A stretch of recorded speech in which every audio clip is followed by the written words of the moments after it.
Good afternoon बच्चों। जैसे कल की वीडियो में हमने पढ़ा अबाउट एडिशन, सब्ट्रैक्शन और multiplication of matrices. Hope so सबको समझ आ गया होगा अच्छे से। तो आज हम इम्पोर्टेंट टॉपिक डिस्कस करने जा रहे हैं, that is transpose of matrices.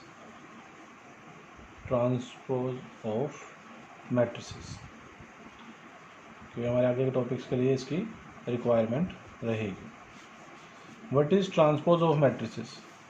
Transpose matrix को हम सिंपल लैंग्वेज में समझे तो आप ये मान लीजिए exchange of row and columns. Exchange of row and columns यानी कि अगर जो रो है वो कॉलम बन जाता है और कॉलम है वो रो बन जाता है। इसको भी एग्जांपल से भी समझेंगे हम। पहले आप इसकी नोटेशन ध्यान रख लेंगे। नोटेशन क्या होता है कि मान लीजिए अगर आपके पास एक मैट्रिक्स ए, कोई भी मैट्रिक्स है, इज एनी मैट्रिक्स, तो उसका जो ट्रांसपोज होगा ना, कई जगहों पे ए की पावर टी से भी डिनोट किया जाता है, कहीं पे ए की पावर डैश भी दिया जाता है। इसका मतलब होता है transpose of A, transpose of matrix A. ठीक है, अब एग्जाम्पल तौर पे समझना चाहेंगे तो सबसे स्मॉल एग्जाम्पल हम लेके चलते हैं। और ट्रांसपोज जो होगा वो हमेशा एक स्क्वायर मैट्रिक्स का होगा, ध्यान रखना। स्क्वायर मैट्रिक्स से ही हमने लेके चलना है उसको सॉल्व करने के लिए। 1 2 3 4 कोई मान लो एक ट्रांसपोज दे रहे हैं, एक मैट्रिक्स है, तो उसका ट्रांसपोज या फिर ए डैश, मैंने कहा दोनों में कोई नोटेशन हो सकती है। तो जैसे कि आपको बता दिया गया था, exchange of row and column, तो जो फर्स्ट रो है वो फर्स्ट कॉलम हो जाएगा, जो सेकंड रो है वो सेकंड कॉलम हो जाएगा। ठीक है, फर्स्ट रो क्या हो गया? First column. सेकंड रो क्या हो गया? Second column. तो ये क्या बन गया हमारे लिए? A transpose. ट्रांसपोज में एक प्रॉपर्टी रहती है, ये आप ध्यान रखेंगे। इसको हम एक एग्जाम्पल में भी आपको प्रूफ करके दिखाएंगे क्या, कि ए बी का जो ट्रांसपोज है वो किसके इक्वल होता है? B transpose A transpose. Generally हम क्या कहते होते हैं कि मान लीजिए ए बी है तो भाई ए ट्रांसपोज नहीं, ये उल्टा होता है कि ए बी का जो ट्रांसपोज है वो B transpose A transpose equal होता है। एक तो प्रॉपर्टी, स्मॉल प्रॉपर्टी है, अलजेब्रिक प्रॉपर्टी उनको बोल देते हैं हम क्या, ये अगर ए प्लस है बेटा बीच में, ए प्लस बी का ट्रांसपोज है तो वो A transpose plus B transpose होगा। अगर ए माइनस बी का ट्रांसपोज है वो क्या होगा? A transpose minus B transpose होगा।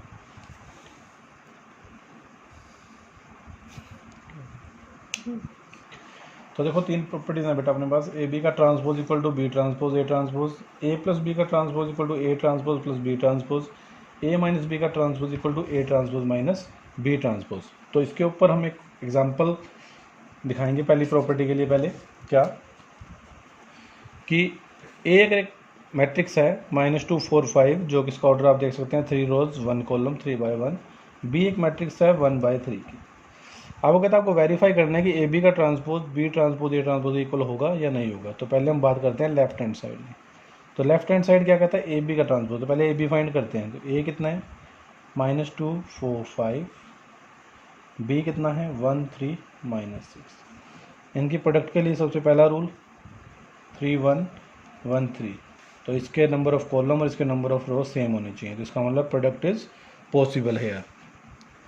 तो इसका मतलब रिजल्टेंट क्या बनेगा? 3/3। तो फर्स्ट रो फर्स्ट कॉलम, तो क्या आ जाएगा? यहाँ लिख लेते हैं हम। तो -2 से बेटा 1 को करेंगे तो -2, -2 से 3 को करेंगे -6, -2 को -6 से करेंगे तो 12। Second row first 4 12 -24 5 15 -30। कल भी आपको बताया गया था क्या कि मल्टीप्लिकेशन अपने आप में एक इंपॉर्टेंट टॉपिक है, हर जगह यूज़ होगा। तो देख सकते हैं आप यहाँ फिर से यूज़ हो रहा है। अब बात करते हैं ए बी के ट्रांसपोज की। ट्रांसपोज का टॉपिक आज ही तो बताया कि रो टू कॉलम चेंज होता था, यानी कि first row become first column, second row become second column, third row become third column. तो this is your left hand side. Now what is right hand side? Right hand side is B transpose into में A transpose. ये हमें show करना है किसके equal. तो पहले B transpose निकाल लीजिए बेटा। बी मैट्रिक्स क्या थी आपके पास? इट्स 1 3 -6, तो first row become first column. और ए ट्रांसपोज कॉलम मैट्रिक्स थी, वो बन जाएगी रो मैट्रिक्स, दैट इज -2 4 5। अब इनकी प्रोडक्ट हमें करनी है। ऑर्डर वाइज आएगा, 3/1 है 1/3।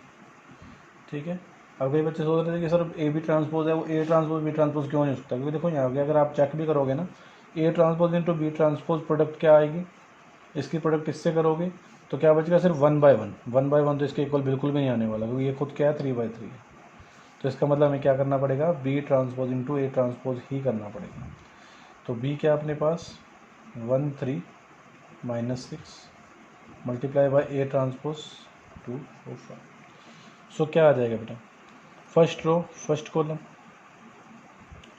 क्या आ जाएगा, -2 4 5, 3 से करेंगे तो -6 12 एंड 15। नेक्स्ट में 12 -2 4 माइनस का 30। तो अगर आप थोड़ा सा इसको ध्यान से देखेंगे तो बी ट्रांसपोज ए ट्रांसपोज जो आपका आया है वो एक्चुअल में ए बी ट्रांसपोज के इक्वल ही आया है। ठीक है, तो ये क्या हो गया आपके लिए, प्रॉपर्टी क्लियर होगी। सिमिलरली आप इन दोनों का कोई भी एक रैंडम एग्जांपल लेके सॉल्व करेंगे तो वो हो जाएगा, तो इसलिए इनके ऊपर ज़्यादा बात करने की जरूरत नहीं है। फिर 2 टॉपिक और हमारे इंपॉर्टेंट टॉपिक हैं जिनके बारे में आज बात करेंगे, सिमेट्रिक मैट्रिसेस मैट्रिक्स बोल देंगे, और स्क्यू सिमेट्रिक मैट्रिक्स।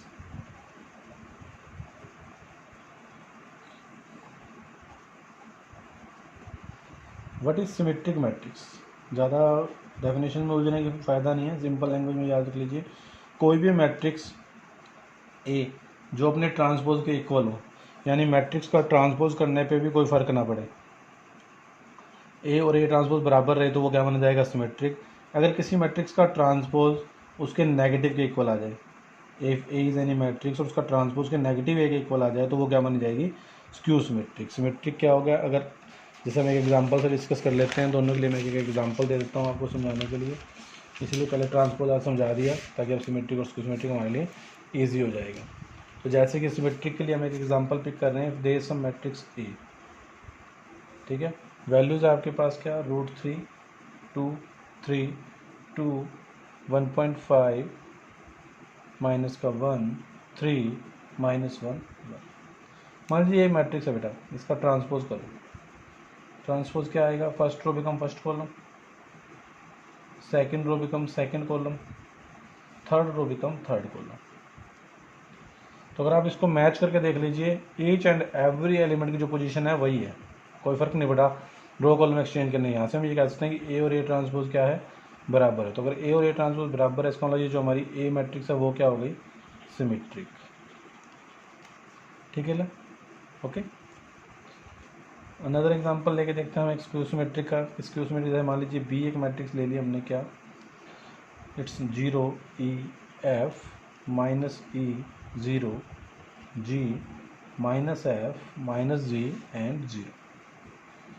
ठीक है, अब इसका ट्रांसपोज करो बेटा, ट्रांसपोज क्या आएगा, first row become first column, second row become second column, third row become third column. अब इसमें से अगर हम -1 बाहर निकाल लें, -1 स्केलर एलिमेंट है तो सबसे बाहर आएगा, -1 आने का मतलब सबके सिंबल बदल जाएंगे, तो माइनस वाले क्या हो गए प्लस, और प्लस वाले क्या हो गए माइनस।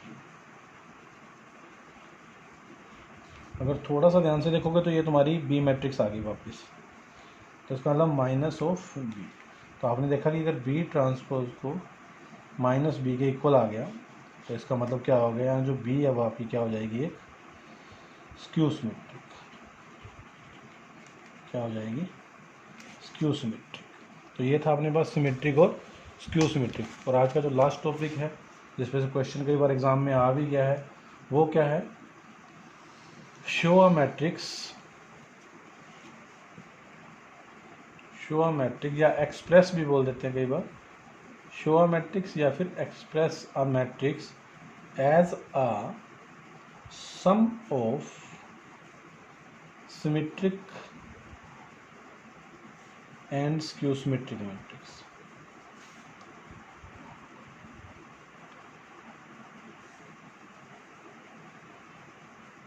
ठीक है, कि कोई भी एक सिंगल मैट्रिक्स है उसको सिमेट्रिक और स्क्यू सिमेट्रिक मतलब दो हिस्सों में आपको एक्सप्रेस करके दिखाना है। कैसे करेंगे, थोड़ा सा पहले इसका थ्योरी पार्ट कर लेते हैं कि like if A is some matrix we can write it as half 2a, तो फर्क नहीं पड़ता। फिर 2a it can be written as a + a add A transpose subtract A transpose.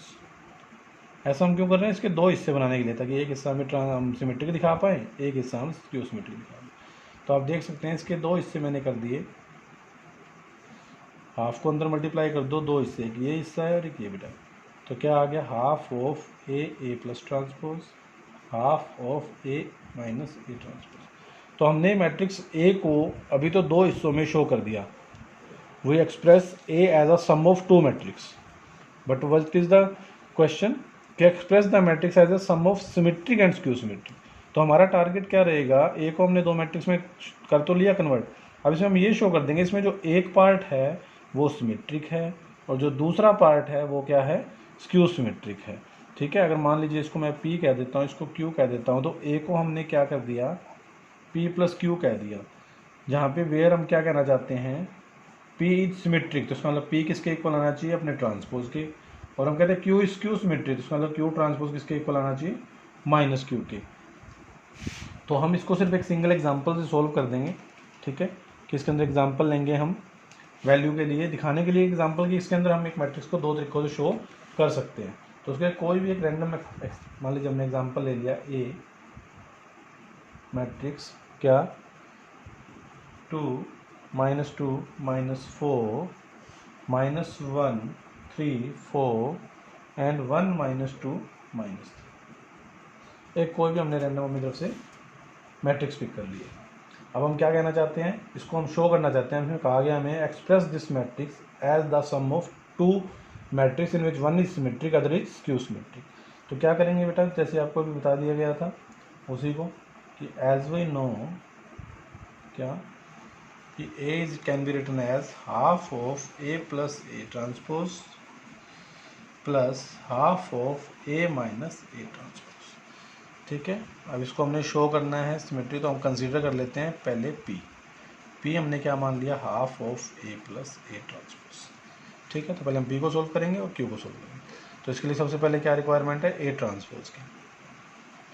अब तक पहला टॉपिक ट्रांसपोज लिए समझाया गया था कि first row become first column, 2 -2 -4, second row become second column, third row become third. Clear?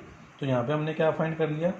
A plus A transpose. ठीक है, हम दोनों पार्ट को ट्राई करेंगे यही सोल्व करने की। ए प्लस ए ट्रांसपोज, अब ए मैट्रिक्स ये है आपके पास, ए ट्रांसपोज ये है बेटा, इन दोनों को ऐड कीजिए। ऐड हमने कल वाले टॉपिक में सीखा था, कोरस्पोंडिंग एलिमेंट को ऐड किया जाता है। तो पहला एलिमेंट पहले में, तो 2 और 2 become 4, -2 minus become -3, -4 and 1 become -3, -2 -1 -3, 3 and 3 6, -2 and 4 2, 1 and -4 -3, 4 and -2 2, -3 -6। तो ये क्या आ गया अपने पास? ए प्लस ए ट्रांसपोज। हम P निकाल रहे हैं, तो P क्या था आपका? हाफ इंटू में ए प्लस ए ट्रांसपोज। ठीक है, मैंने कहा कि इसको दो हिस्सों में हम लिख लेंगे, जिसमें एक हिस्से को हम P नाम देंगे, एक को Q नाम देंगे, और हम क्या शो करेंगे कि जो एक हिस्सा यानी P जो हमारा है उसको सिमेट्रिक शो करेंगे। और सिमेट्रिक कब होता है? जब अपने ट्रांसपोज के इक्वल आएगा। तो पहले इसलिए हमने P पहले निकाल लिया। हाफ इंटू में क्या आ जाएगा?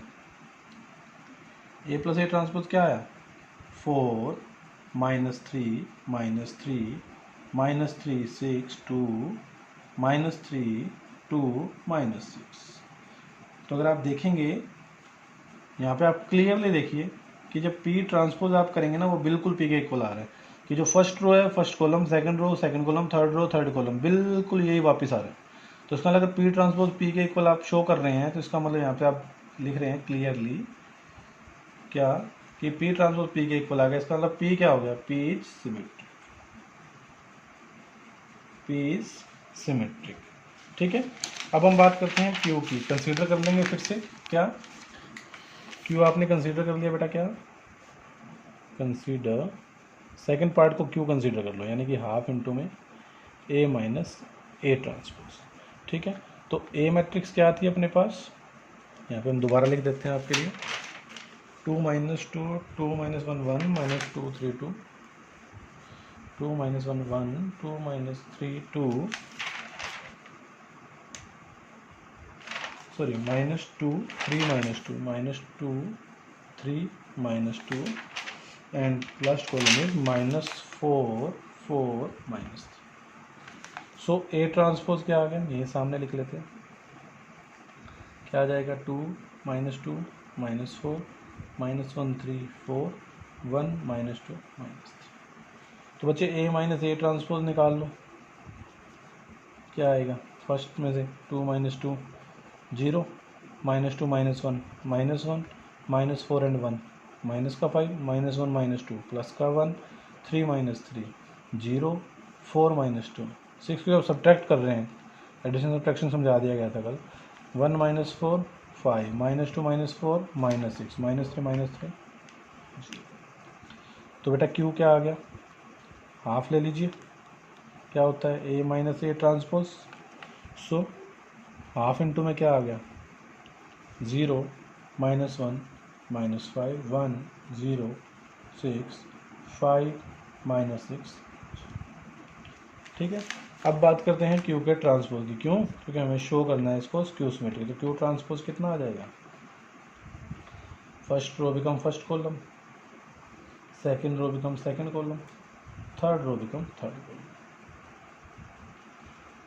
ठीक है, अब बच्चे इसमें से अगर माइनस को बाहर निकाल लो, -1 बाहर निकाल लिए तो हर एलिमेंट क्या बन जाएगा 0 0 रहेगा, ये -1 -5 प्लस का 1 0 प्लस का 6 5 -6 और 0। तो थोड़ा सा अगर मैच करोगे तो यू विल सी कि ये आपका क्यू वापस आ गया। तो इसका मतलब क्यू ट्रांसपोज किसके इक्वल आ गया, माइनस क्यू के। तो यहाँ से क्या हो गया शो कि Q is skew symmetric, Q is skew symmetric. So now वापस हम जहाँ से हमने शुरू किया था वहीं वापस आया मैं। फ्रॉम इक्वेशन 1, अगर इसको इक्वेशन 1 हम नाम दे देते हैं, तो फ्रॉम इक्वेशन 1 आपने क्या कहा था कि ए को हम दो हिस्सों में लिख सकते हैं, पी प्लस क्यू। और आप यहाँ शो भी करके दिखा सकते हो, जो आपकी पी मैट्रिक्स बनी है और जो क्यू मैट्रिक्स बनी है, यानी पी मैट्रिक्स आई थी आपकी ये वाली और क्यू मैट्रिक्स आई है आपकी ये वाली। इनको ऐड करके देख लीजिए, हाफ बार है, वापस फिर से क्या बनेगा, ए ही बनेगा। तो यानी ए हमने शो कर दिया, दो हिस्सों में लिख सकते हैं, एक पी प्लस क्यू, ये तो शो हो गया। और हमने ये भी शो किया साथ साथ, जो पी है वो अपने ट्रांसपोज के इक्वल है यानी सिमेट्रिक है, क्यू जो अपने ट्रांसपोज के नेगेटिव के इक्वल है। इसका मतलब पी जो है सिमेट्रिक शो हो गई, क्यू स्क्यू सिमेट्रिक शो हो गई। तो हमने क्लियरली शो कर दिया इससे क्या कि किसी भी मैट्रिक्स को दो मैट्रिक्स के सम में लिखा जा सकता है, जिसमें एक हिस्सा क्या होगा सिमेट्रिक, एक हिस्सा क्या होगा स्क्यू सिमेट्रिक। तो ये बहुत अच्छे से जरूर ध्यान देना है बच्चे। ये तो ध्यान दे लेते हैं कि ए का इसको इस तरह दो हिस्सों में लिख देते हैं, पी भी निकाल देते हैं क्यू भी निकाल देते हैं, लेकिन वो ये शो करना भूल जाते हैं कि पी का ट्रांसपोज पी के इक्वल और क्यू का ट्रांसपोज के नेगेटिव के इक्वल। क्योंकि जब तक ये नहीं आप शो करोगे तब तक आप शो ही नहीं कर पाओगे कि इसमें एक हिस्सा सिमेट्रिक और एक स्क्यू सिमेट्रिक, वही तो हमारा मेन पार्ट है। तो इसलिए इस चीज़ को जरूर ध्यान देना है कि पी की value A plus A transpose half और क्यू की value A minus A transpose half निकालने के बाद इनको सिमेट्रिक और स्क्यू सिमेट्रिक शो करना बहुत जरूरी है। ठीक है, तो क्लियरली अब समझ आ गया होगा। आज के टॉपिक के अंदर ट्रांसपोज आपको समझाया गया है अच्छे से, सिमेट्रिक और स्क्यू सिमेट्रिक के बारे में बात की गई है, प्रॉपर्टी के बारे में बात की गई है, और मेन एक्सप्रेस करना किसी भी एक मैट्रिक्स को किन्हीं भी दो मैट्रिक्स के सम में जिसमें एक सिमेट्रिक और स्क्यू सिमेट्रिक वो कैसे होते हैं। ठीक है, तो इसके बेसिस पे आपकी लगभग एनसीईआरटी की मैं बात करूँ तो 3.3 एक्सरसाइज कंप्लीटली इस पर डिपेंड करती है, और इस एक्सरसाइज से एक्सप्रेस क्वेश्चन कई बार आपको एग्जाम्स में मिलेगा भी आया हुआ। तो इसलिए इसको अच्छे से कर लीजिएगा। आज के टॉपिक में कोई भी डाउट आया हो वो कमेंट सेक्शन में आप बता दीजिएगा। ठीक है, वीडियो को अच्छे से देखिएगा, प्रैक्टिस कीजिएगा क्वेश्चंस की, इजीली हो जाएंगी। फिर भी किसी क्वेश्चन में कोई भी डाउट आएगा तो आप क्वेश्चन या फिर क्वेश्चन का नंबर कमेंट सेक्शन में बता देंगे तो I will try my best कि आपको उसका सोल्यूशन भी प्रोवाइड करवा दिया जाएगा। ठीक है, तो चलिए आज के लिए इतना ही, फिर आपके नेक्स्ट वीडियो में मिलेंगे हम नेक्स्ट टॉपिक के साथ, जो हमारे लिए एक इम्पोर्टेंट टॉपिक फिर से रहेगा। चलिए बच्चों, आज के लिए इतना ही, धन्यवाद।